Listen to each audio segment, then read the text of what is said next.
ज्ञानमूर्तिं द्वन्द्वातीतं गगनसदृशं तत्त्वमस्यादिलक्ष्यम् एकं नित्यं विमलमचलं सर्वधी साक्षिभूतं भावातीतं त्रिगुणरहितं सद्गुरुं तं नमामि।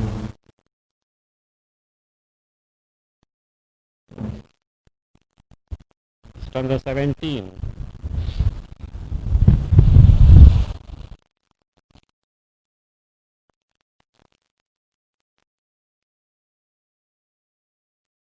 यो भूमास सुखं नाल्पे सुखं त्रेधा विभेदिनी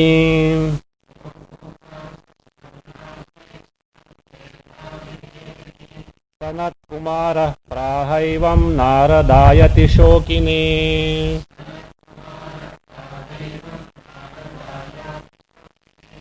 सपुराणान् पञ्चवेदान् शास्त्राणि विविधानि च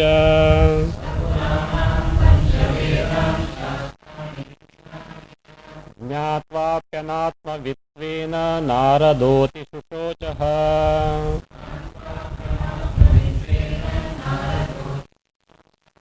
वेदाभ्यासात् पुरातापत्रयमात्रेण शोकिता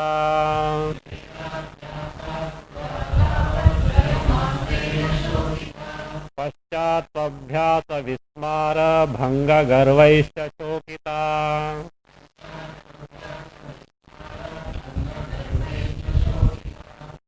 So whatever that is bhuma, limitless, it is ananda swarupa. That is what is declared by Chandogya Shruti. And whatever that is alpa, parichinda, limited, there is no ananda in that. It is nothing but sorrow only. This is what Narada was taught by Sanat Kumara in the Chandogya Upanishad. So the question arises, why did Narada approach Sanat Kumara for such teaching? It was told, though he was so learned person, yet because he didn't have the Atma Jnana, so he was in grief of samsara sorrow, and therefore he approached, and he was taught by Sanat Kumara.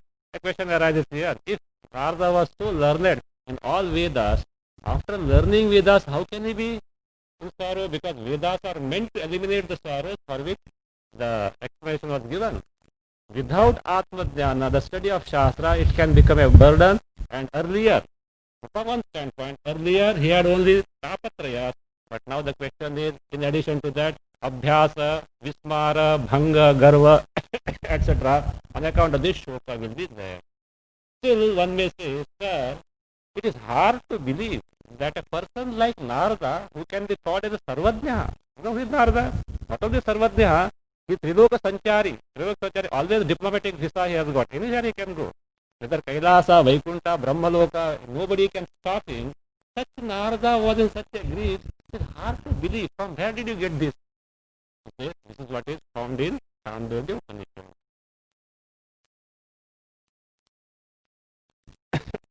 ननु एवं सर्वज्ञस्यापि नारदस्य अतिशोकित्वं जातम् इति कुतः अवगम्यते इति आशंक्याः.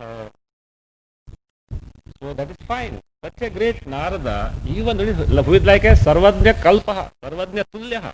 So he had such sorrow. How do you come to know? He says, Soham Bhagava Shochami iti. In Chandogya you find that Narada who is so learned, I am in grief. That is what he himself confessed to none other than Sanat Kumara and asked for the remedy. And Sanat Kumara taught him that by gaining the knowledge of Bhuma, your sorrows can be dispelled off. So therefore what is to be done is, Sukham tu eva jidnyasitavyam. This is from Chandogya, where the Sanat Kumara tells Narada that Sukha, that Bhuma, which is Sukha Swarupa, Ananda Swarupa, its knowledge has to be gained. That is the remedy for your sorrow of samsara. So that is what is now pointed out by the author. Soham vidvan prashochami shokaparam nayatramam.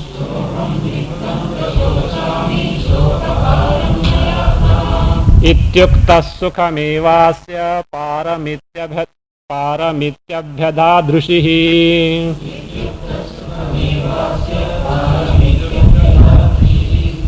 Vidvan saha aham prashochami. Just an explanation. You see, after reading the stanza, whatever I say in terms of words, it is Anvaya. Don't expect me to tell I am giving Anvaya now, etc. So it is Anvaya means, of course, I know many of you know what is Anvaya. Those especially Westerners, if they don't know, the prose order of the, whatever the stanza that is there, which can clarify the subject matter. How the words are to be put in order so that we can get the clear meaning of the particular stanza. So that's why. So whatever that I tell, you can just go on marking the numbers. So that will give you the prose order of the very stanza. Because somebody said, is he giving Anvaya?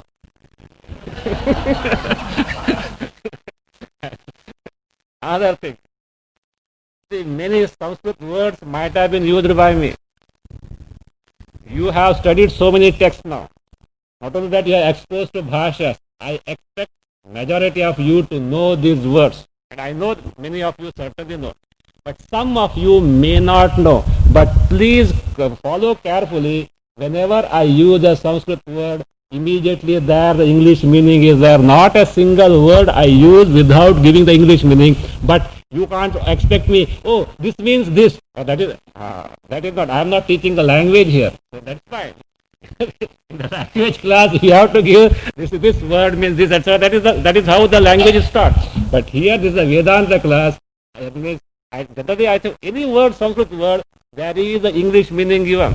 Whether here or Bombay, wherever I teach, it is accepted. Those who are exposed for some period of time, they can very easily find out that I am not using even a single word without giving the English meaning. But you should follow very closely that somewhere before or afterwards there is what the English word. Even if you just eliminate all the Sanskrit words, whatever that is given in the English is for the complete teaching. So nothing is deprived of for a person who doesn't know the Sanskrit words that are used in the teaching. Just for information, okay? Vidwan, now this is Anvaya. Only once I am going to tell you, no, I won't repeat this hereafter. Okay. So after the stanza, whatever that comes is Anvaya. In many cases, Anvaya is not required at all. But there are certain stanzas you get stuck up if the Anvaya is not there. So that's better to have it. And in slightly different way also Anvaya can be given. At times it happens in what language you are going to translate. Based on that slight difference in Anvaya can be there. But the main order, if you know, that is fine, you can understand what it is going on. Vidvan saha aham prashochami. One sentence. Stop. Wherever gap is there means sentence is over. That also I am not going to tell. Oh, one sentence is over. So now second sentence starts. I expect that much of understanding from you all, and I am sure you have got it. Atra mam shokaparam naya. Atra mam shokaparam naya. Ityuktaha rishihi. See, param iti abhyadhat rishihi. Sandhi breaking. Last phrase, param iti abhyadhat rishihi. So therefore, if the Anvaya is now, ityuktaha rishihi sukham eva asya param iti abhyadhat. Another thing, while taking Anvaya, don't go on writing the words. You will not be able to complete it. You can pencil or something, you can put the numbers there, that's all. Otherwise, if you go on writing, you will not be able to catch it. Okay. Vidvan. So that is what? That is the meaning of the particular mantra that is found in the Chandogya is told in nutshell by the author, by which we can certainly know that Narada was in such a grief of samsara and that therefore he approached Sanat Kumara. So what did he say to Sanat Kumara? He approached and requested, he told him, Vidvan. Vidvan means, oh, highly knowledgeable person. This address to Sanat Kumara. Sir, revered sir, so the knowledgeable person. Vidvan saha aham shocha prashochami. That me the Narada. Which Narada? The highly learned person. So one who is past master in all these branches of knowledge. that great Narada, he may not say great, but that highly learned Narada, saha aham me, Narada, prashochami. So I grieve. I'm in such a total sorrow because that I find that I'm not full and complete. In spite of all this accomplishment, what I find that there is something lacking in me, something is wanting me. I am not at ease. I am not at ease in spite of all these high accomplishments. So therefore, that me Narada is prashochami. I am in grief. I am totally full of sorrow. Therefore, atra here means in this situation, in this condition of grief of mine, is such a sorrow of samsara, that is my condition now. In this condition, mam shokaparam naya. Please take me to cross over the shokapara. Param means other side, other end of that. So please naya, carry me. Please lead me. Please take me to the other side of sorrow means please take me, make me free from the sorrow of samsara. So this is what Narada requested to Sanat Kumara. Now what did Sanat Kumara do when requested by Narada like this? Ityuktaha. When told means when requested by Narada like this, Rishihi, that great Rishi, who is that Rishi? Sanat Kumara. That great Rishi, Sanat Kumara, Sukham eva asya param iti abhyadat. What did he say? How did he reply? Abhyadat. He replied like this. He replied, what did he reply? Asya shokasya param. Asya of this. What is this? Of this shoka. The shoka sorrow that you are undergoing now because of not knowing what your real nature is or whatever it may be. You may not know the diagnosis of that, but of that sorrow, asya shokasya, asya of this sorrow, sukham eva param. The other shore of this sorrow is what sukham is. The remedy for the shoka of yours is sukha. What sukha? Not any sukha. That way sukha, any joys on account of sense object. Certainly Narada had it, because such a highly learned person, we can't expect to be free from the ordinary joys of life. But that is not the remedy I am talking of. So, what is that sukha? Sukha means that bhuma.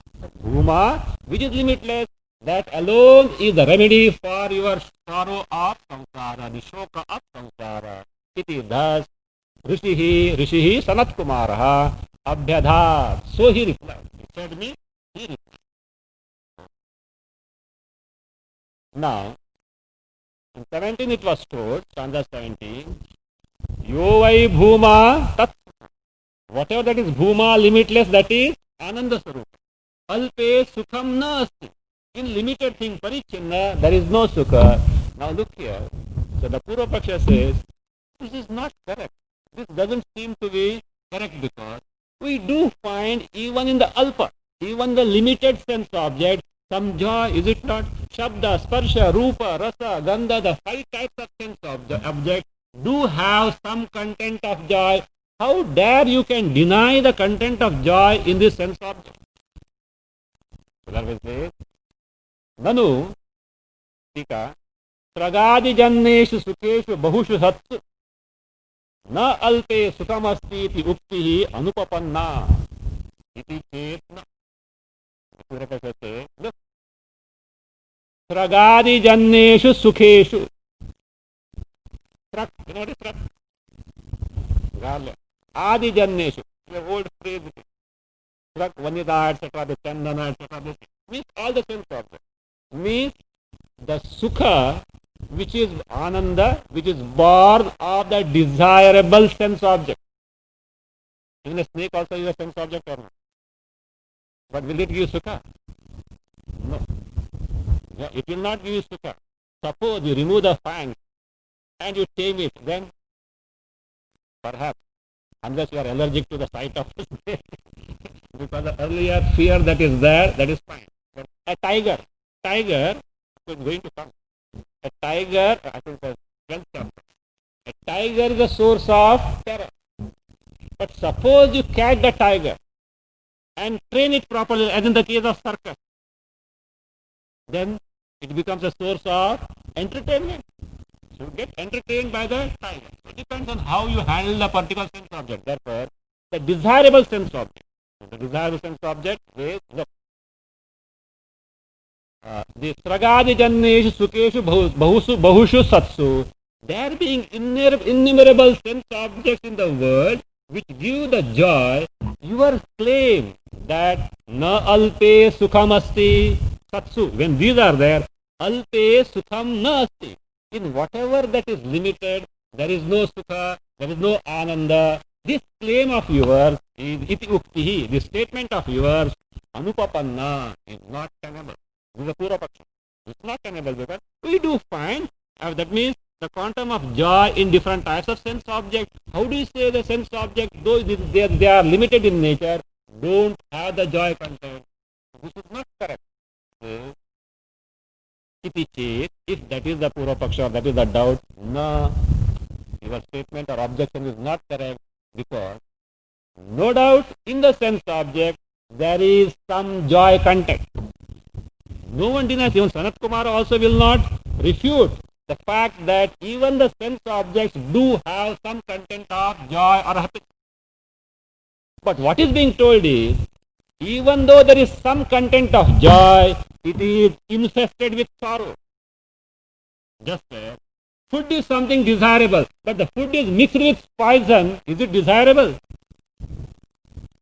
Suppose, see, you had gone out in the summer to the city, and you return, or you happen to go to somebody's house out from sun, and the host gave a big glass full of lassi or some milkshake or something. Comforting. You are so happy to consume it. By the time the hostess offered you, the cook from the kitchen came running. Says, please don't take that. He says, while churning in the mixture, somehow there was one lizard in that. Milkshake or lassi. What will you do? Visham, Bapri, thank God the fellow came to know at right time. So, no doubt it is a desirable thing otherwise, but Visha Samprukta, which is mixed with the poison, no more desirable. Like that it says, see, it is agreed that the sense objects do have some content of joy. That is what it says, Tika, Tesham Sragadinam Dukhanusangena Visha Sampruktanavad Bahu Dukha Swarupasya Munina Abhipretatvaditya. Tesham Sragadinam, of those sense objects like your garland, etc., means of the sense objects of the Sparsa, Rupa, Rasada, which are desirable and which have got the capacity to give the joy to some extent, of course, Dukhanusangena, because of their connection or association with the sorrow, Anusangena, like what an example is given. Visha Sampruktanavad, like the anna, like the food which is mixed with poison. Maybe a desirable food, delicious dishes may be there, but somehow there is poison in that, like that. Bahu Dukkha Rupatvasya. What will happen? Suppose a food mixed with poison, only because it is tasteful and delicious, is eaten, the fellow will suffer much. So, Bahu Dukkha Rupatvasya. That is what is said in Gita. Yat Tadagre Amrutopamam Pariname Vishame. The Vishaya Sukha is to begin with like nectar. They end in terms of sorrow like Visha, like poison. That being the case, Munina Abhipretatva.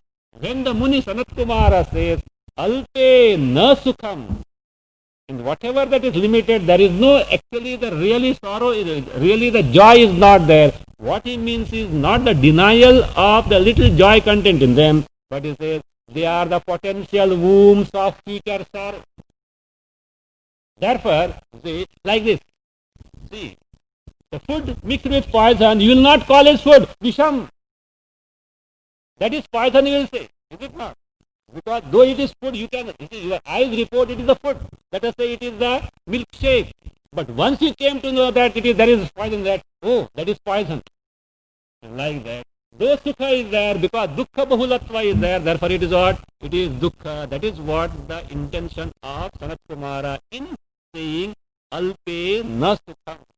In the Alpa, in whatever that is limited, there is no Sukha, there is no Ananda at all. That being the case, that is now he explained for your contention that in sense object there is Sukha, therefore Alpe na Sukham. This statement is not correct, is not tenable.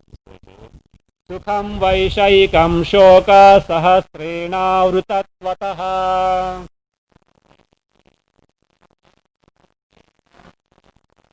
Dukkhamevéti matvaha nalpesi sukhamityasau.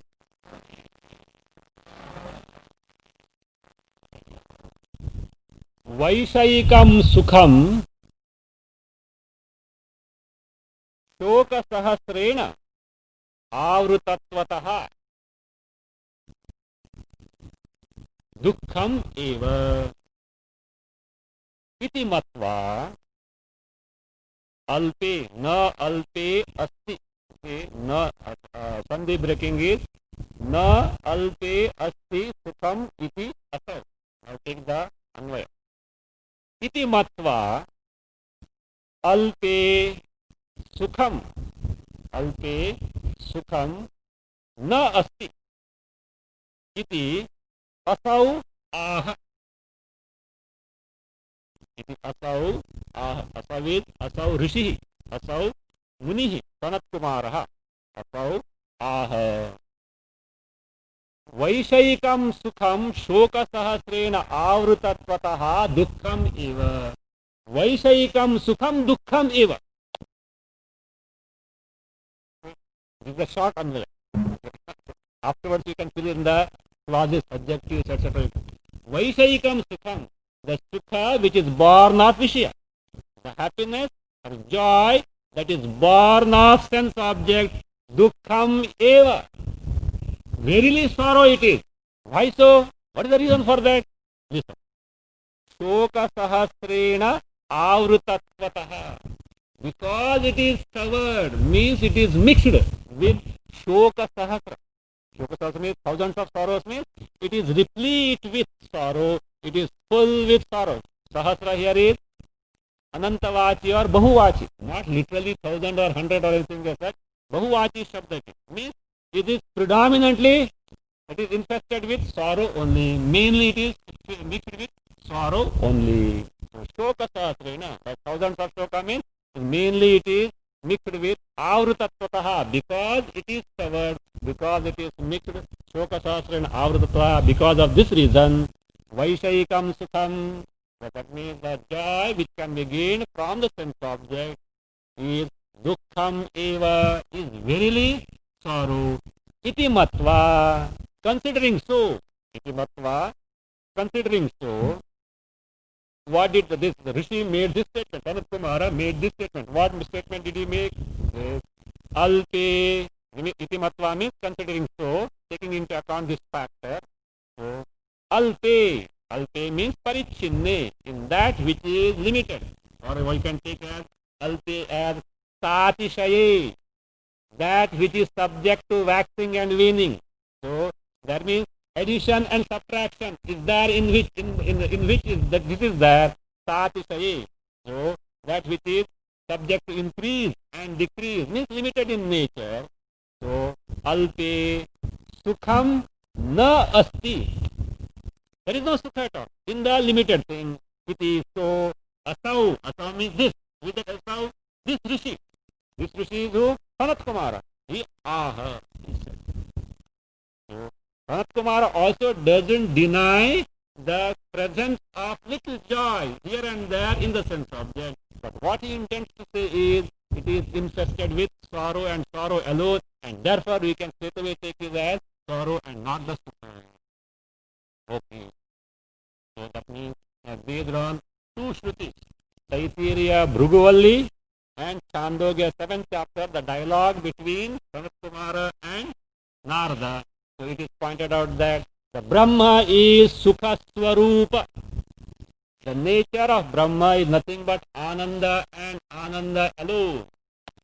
Now, whatever Brahma whose nature is Ananda, itself is Swaprakasha. Swaprakasha means self-evident. Self-luminous means the self-evident. That Brahma, which is Ananda Sarupa, itself is self-luminous, it is Swaprakasha, that is being now established.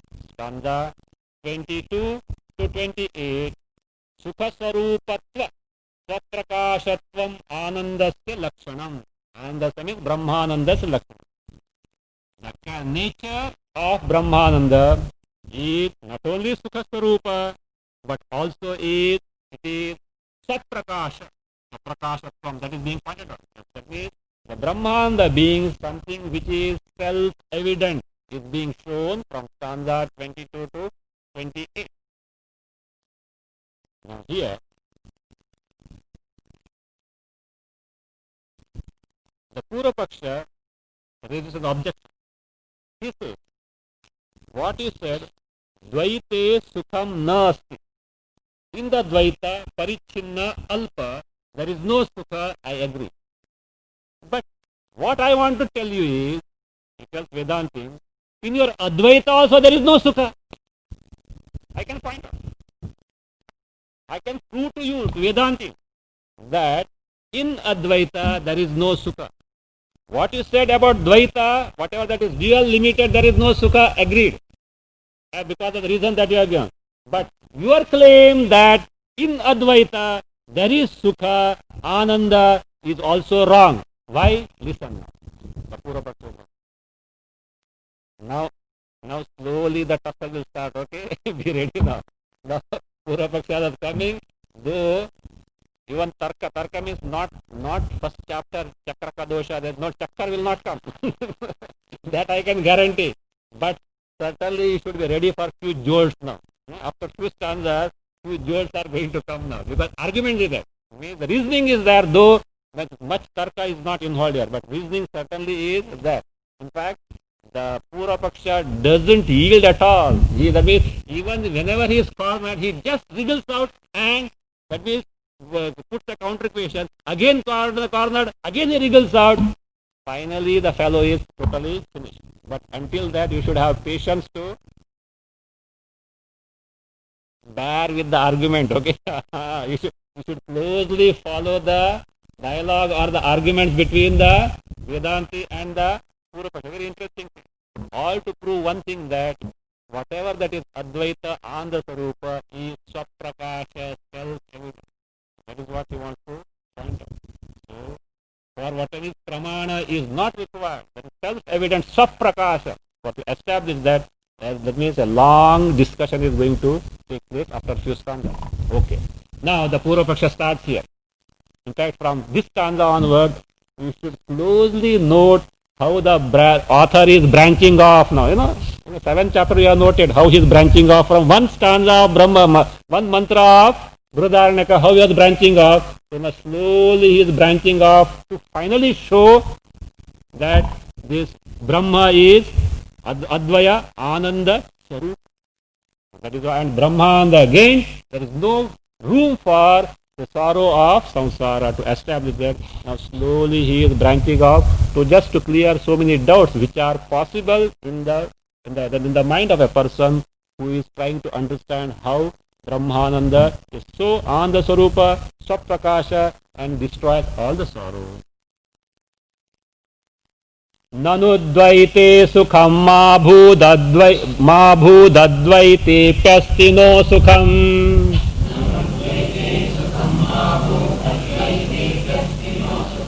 Asti chedu palabheta tatha cha triputi bhavet.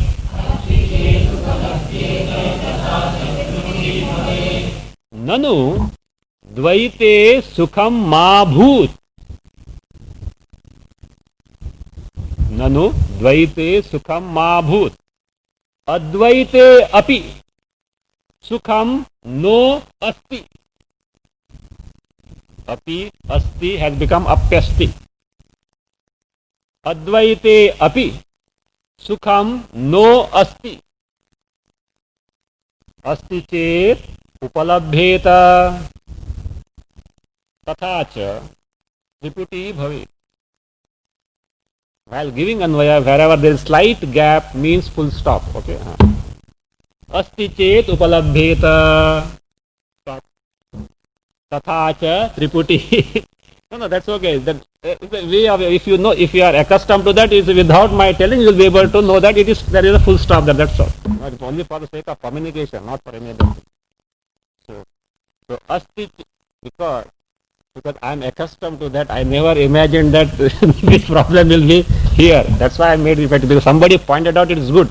I am thankful to the person who pointed out that many don't know that Anvaya is being given.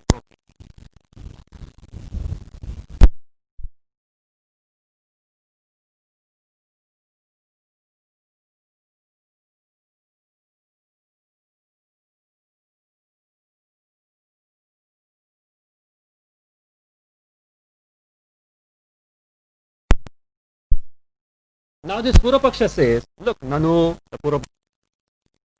Purvapaksha says, Dvaite sukham ma bhoot. In the Dvaita, Parichinna, Alpa, sukham ma abhoot. Aorist. Let there not be sukha. I agree. So for the reasons that you have given, so there is no joy in the Dvaita. I agree with that. So now I am agreeable to your statement. Dvaite, in the Dvaita, sukham ma bhoot, let there not be sukha. But what I want to point out to you is that your claim that in Advaita there is sukha also equally wrong. Advaite api, even in the Advaita, what is that Advaita? What is that Advaita in the context we are discussing? Brahma. Brahma, which is non-dual Advaita, in that Advaita, Brahma, which is non-dual Advaita, in the Brahma, which is Advaita non-dual, Advaite api sukham na u asti. No, na u, no.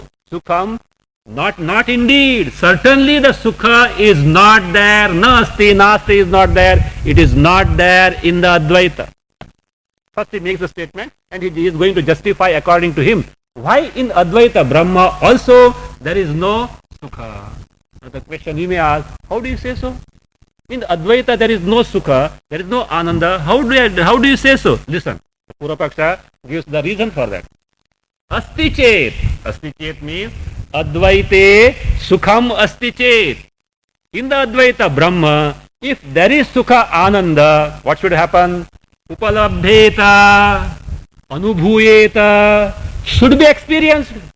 Upalabheta means should be experienced. Anubhuyeta. It should necessarily be experienced. Because you can't say, look, your Advaita, what does it mean? What do you mean by Advaita? Where is Advaita?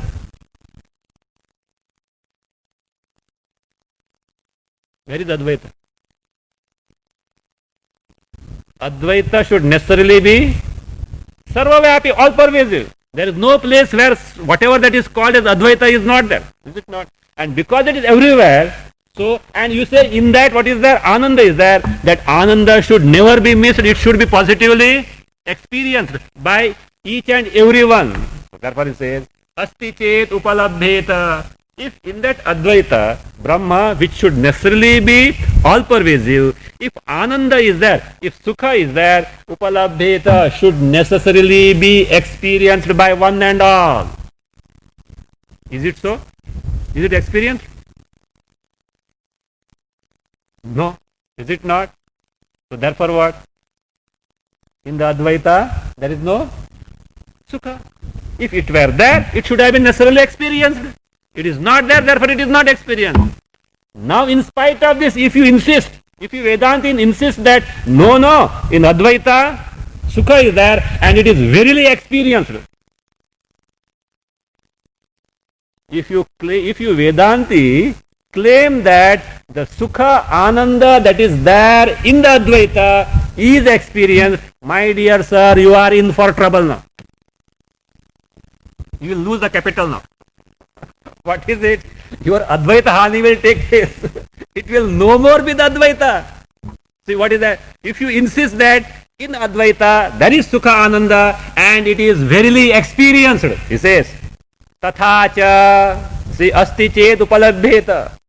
Tathacha means if it is experienced, triputi bhavet. Quietly says. You know what will come? What will crop up there? Triputi. What is triputi? Three divisions. What are those? Jnata, Jneya and Jnana. Karta, Kriya and Tadvishaya. Or Anubhava, Anubhavita and Anubhavya. If you say that the Ananda, Sukha, joy that is there in Advaita is experienced, experiencer, experienced and experiencing, these triputis have come. If these triputis divisions have come, where is your Advaita? Because divisions have come, is Dvaita has come. When Dvaita has come, is there any room for Advaita? No. So therefore, in your concern to prove that in Advaita there is Ananda, you are losing the very fact that Advaita, that is that Brahma is Advaita, it becomes Dvaita. See how is the argument? Can you find out any mistake in this argument? The Vedanta says, yes sir, I admit. What? In Advaita, there is no Sukha. Huh? What? In Advaita, there is no Sukha. But listen carefully. Abba, Purvapaksh says, I caught you finally. You Vedanti fellows always slip off. Now I have caught you. Where are you going to go now? See, you have to admit that in Advaita there is no Sukha. But my dear sir, please listen further. I have not completed my answer. What I say is, in Advaita, Sukha is not there. I never told you that Advaita is a locus and adhikarana wherein Ananda Sukha is placed. Do you remember what I told you? What I told you was Advaita Brahma, Advaya Brahma itself is Sukha Ananda Sarupa. See, the real nature, the Sarupa, the nature of Brahma itself is Ananda. I have not told you that Ananda is in Advaita. If you say Ananda is in Advaita, Advaita Brahma gets reduced to Adhikarana, a locus, like mangoes are kept in the basket. The book is on the table. Adhara Adheya Bhava comes. That which is supported and the support. This Bhava comes.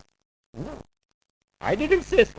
If you say that, yes, I also admit, because there is nothing called Advaita in which there is Ananda which needs to be experienced. I didn't say that.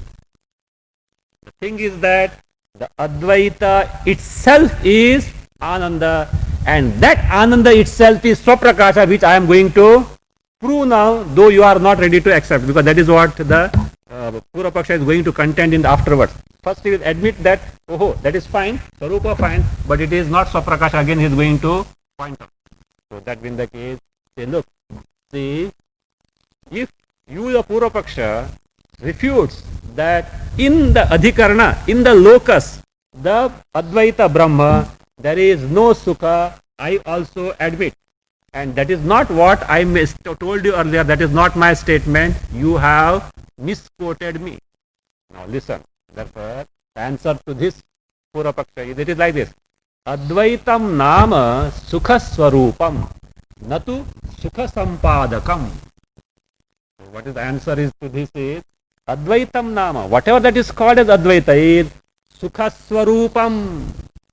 It is of the very nature of Sukha. And it is not natu Sukha Sampadakam, not something which produces or gives you the Sukha, like the Vrittis. An Antakarana Vritti which gives you joy is Sukha Sampadakam.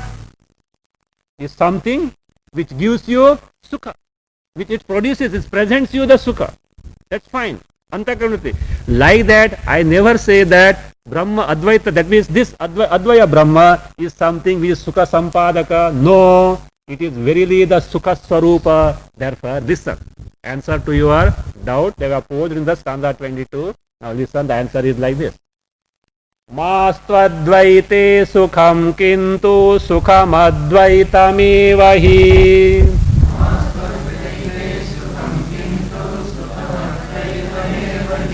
किं मानमिति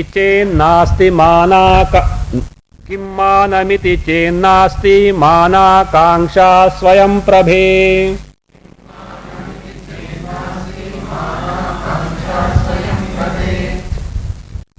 Just note this sandhi breaking.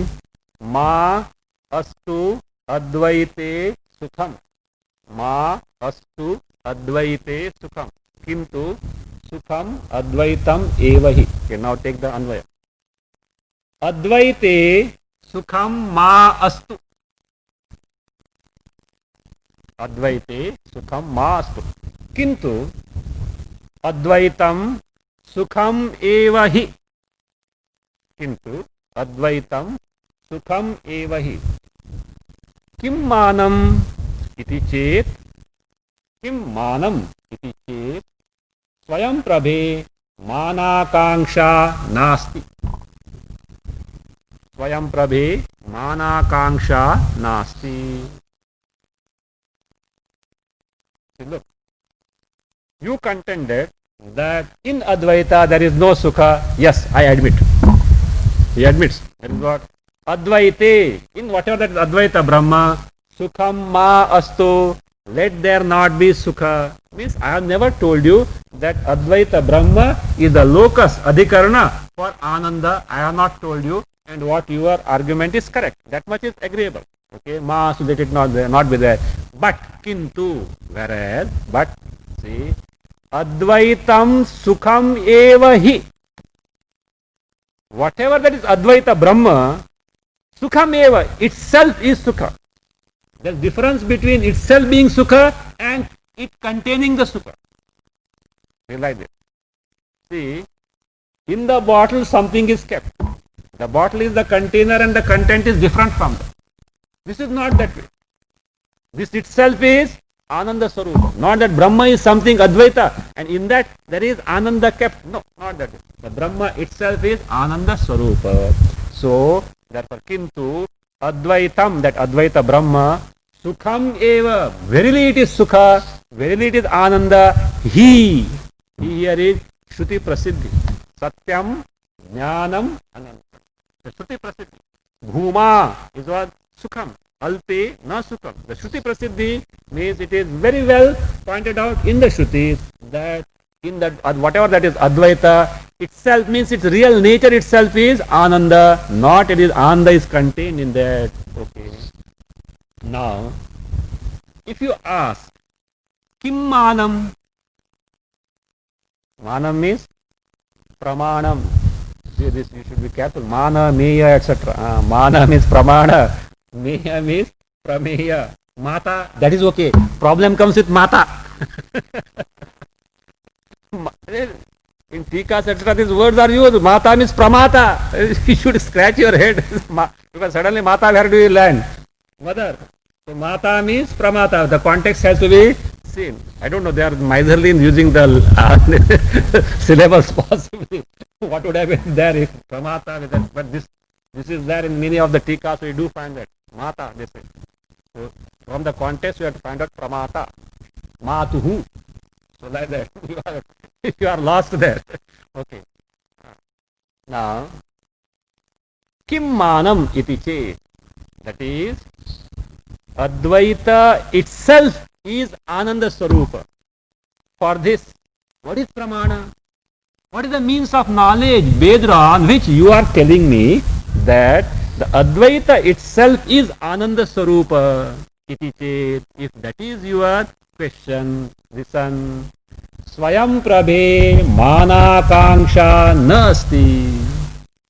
In whatever thing that is Swayam Prabha. Swayam Prabha means Swaprakasha. That which is self-luminous or self-evident. In whatever that is self-luminous or self-evident, Swaprakasha, Swayam Prabhe, Manakanksha, Pramanakanksha, Akanksha, expectation of Pramana, Na asti is not there. Just for a change, just to see that. Let us find out, which also will be helpful to us in our future analysis. Are you there? I hope you have understood my questions. Are you there? Yes or no? How did you know? Do you know that you are there by pratyaksha pramana? I hope you know what is pratyaksha pramana. Is it because of your direct perception that you are claiming that I am there? Or are you telling me that I am there because of inference, anumana? Like Descartes, what he said. I think, therefore I am. If you don't think, chale gaya. If you don't think, you are not there. In fact, it should have been, I am, therefore I think. Anyway, so is it that pramana, the anumana that you are making use of? Or is it because of, say, let us say, drishtanta? My neighbor is there and he is responding to the word. I am also responding to the word. I think I also must be there. Or upama, I look like, say, he has got a head, I have got a head. Inside what is there, I don't know. But he has got two legs, I have got two legs, like that. Some similarity you are drawing. On account of what do you know that I am there? No, with the help of my mind, I feel that I am there. I see, you feel that you are there. Now please let me know, in sleep, do you feel that you are there? To feel what is required?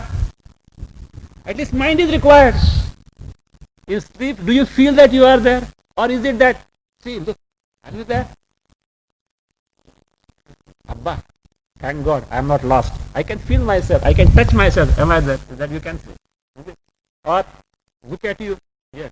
Suppose in pitch darkness you are there and somebody asks. Suppose you are walking somewhere and you happen to cross the gate of somebody's bungalow and that watchman said, who is there? Pitch darkness. No even twilight is there. Spontaneously you say, it's me. You are not seen in that pitch darkness. How do you know? If you say with mind, in sleep your mind is not available. Are you there in sleep? That first mustache. Are you there in sleep? Or no? After waking up, you recall that I slept well, I did not know anything. Means you had undergone some experience of so-called sleep, of so-called happiness, etc., which you recall means you certainly were there and you did undergo some experience. Is it not? Now please tell me, in the deep sleep state, how did you know that you were there? Maybe at that time you didn't know, but afterwards you say.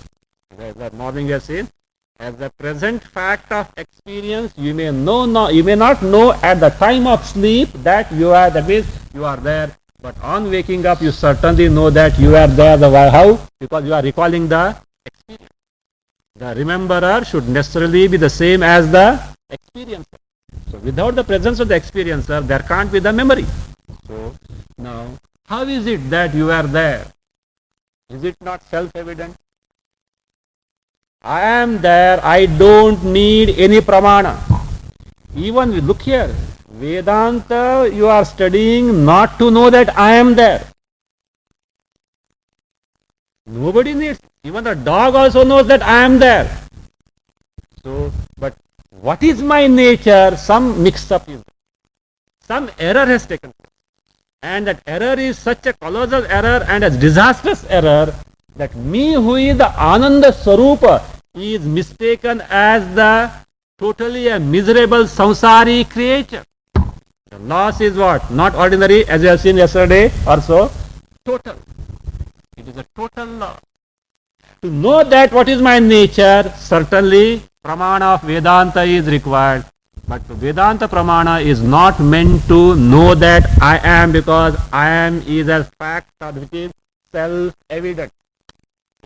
Therefore, He says here, this is an example we can say that means about us only. Therefore he says, whatever that is Swayam Prabha, whatever that is self-luminous, self-evident, doesn't need any pramana. For example, now limited example, another example can be taken. For us to see, now read the book, etc., what we need? Light. But to see the sun, is it required to be illumined by some other light principle? No. Why? The sun is self-luminous, of course, from the standpoint of light. That's right. Now here we are talking of the self-luminous state or the Swaprakashakatva from the standpoint of knowledge.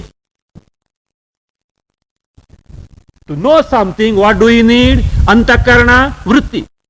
Corresponding Antakarana vritti.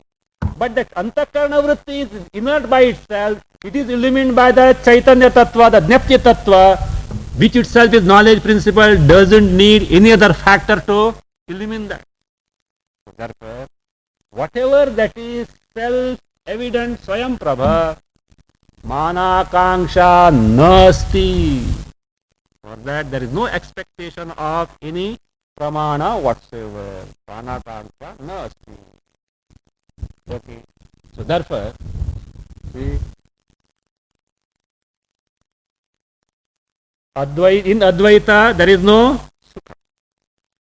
Advaita itself is Sukha Swarupa, Ananda Swarupa. And if you ask what is the pramana that Advaita is Ananda Swarupa, whatever that is Swaprakasha doesn't need what is the pramana if you ask? Whatever that is Swaprakasha doesn't need any pramana.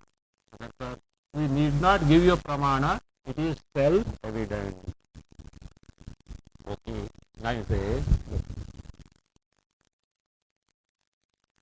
say, the Purva Paksha says, whatever that is self-evident doesn't need pramana, but what is the pramana to the effect that whatever that is Swaprakasha doesn't need pramana? See, I hope you followed it. See, Swayam Prabhe Manakangsha nasti. Whatever that is Swayam Prabha, whatever that is self-evident, doesn't require any means of knowledge. But please tell me, what is the pramana, the means of knowledge to the effect that the self-evident doesn't need means of knowledge?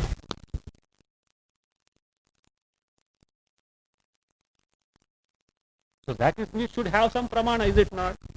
Okay. Now the arguments become very interesting. Now this is the next question by the Purva Paksha. What do you think? I agree. Of course, you won't say I agree. Okay. For the sake of argument, what you say that Swayam Prabha, the self-evident thing, Swaprakasha thing, doesn't need pramana. But please let me know, what is the pramana to say that the Swayam Prabha, the self-evident, doesn't need pramana? I need a pramana to that means of knowledge to that effect. So therefore, Nanu Swaprakashatve api kim pramanam iti ashanka.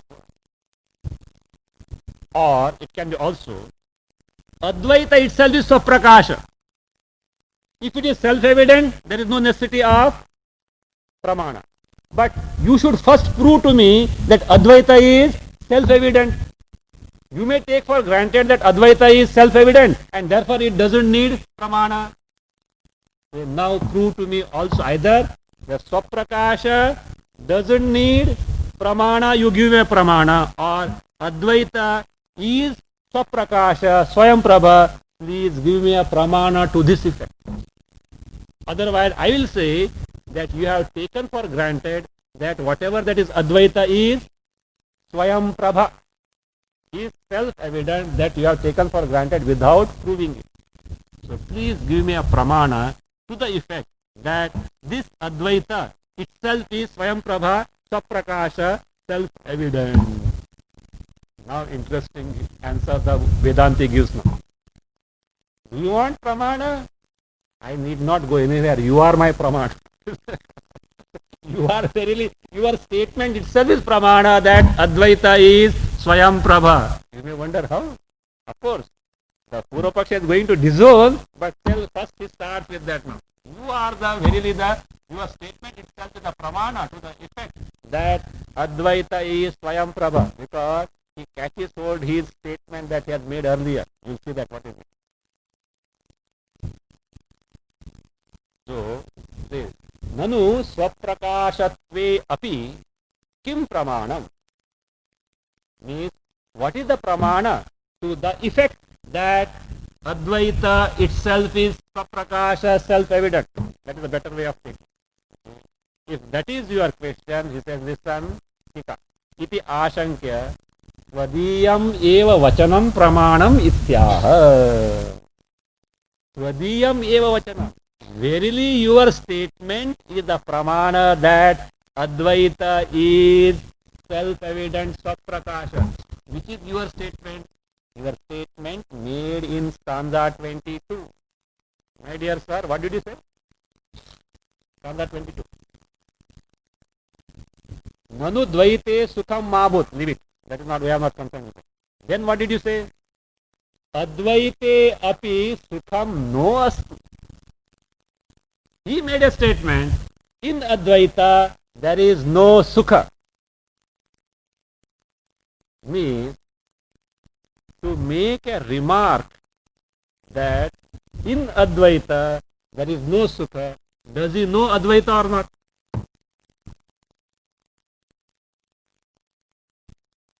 That tree is tall or short. Can anyone make a statement to that effect without knowing the tree?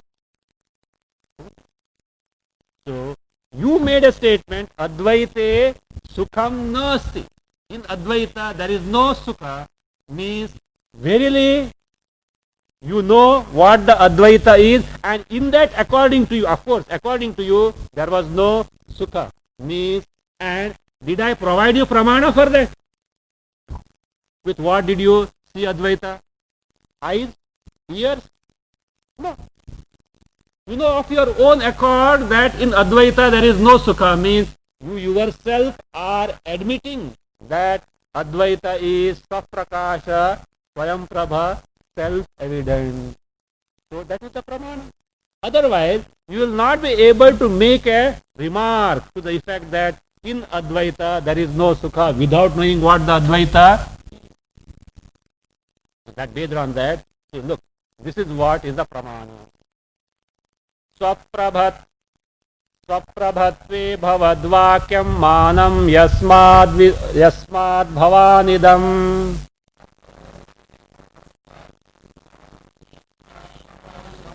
Advaitam abhyupetyasmin sukham nasti iti bhashate.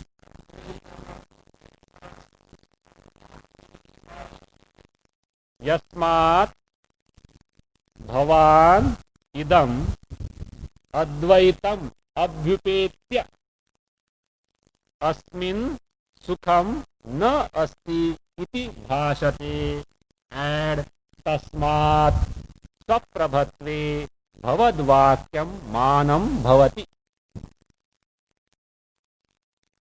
Yasmat bhavan idam advaitam abhyupetya asmin sukham nasti iti bhashate, and tasmat swaprabhatve bhavadvakyam manam bhavati.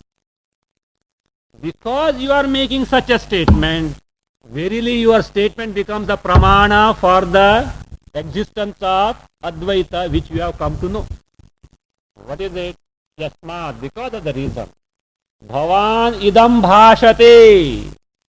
Bhavan, your honor. So your honor means you are bhashate. So you are telling like this. You speak like this. You made a statement like this. What is it? How did you make that? Advaitam abhyupetya. Abhyupetya angikritya.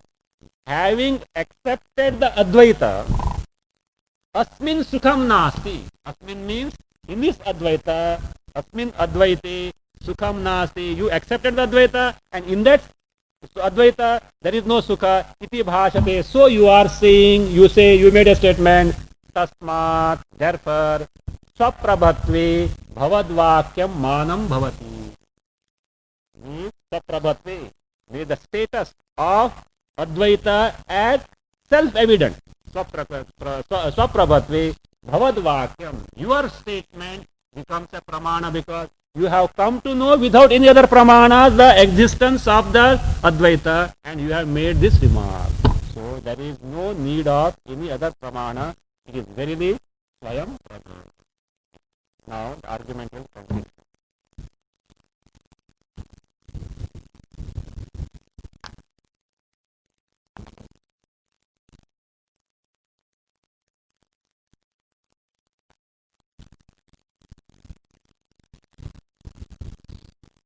Om Purnamada Purnamidam Purnat Purnamudachyate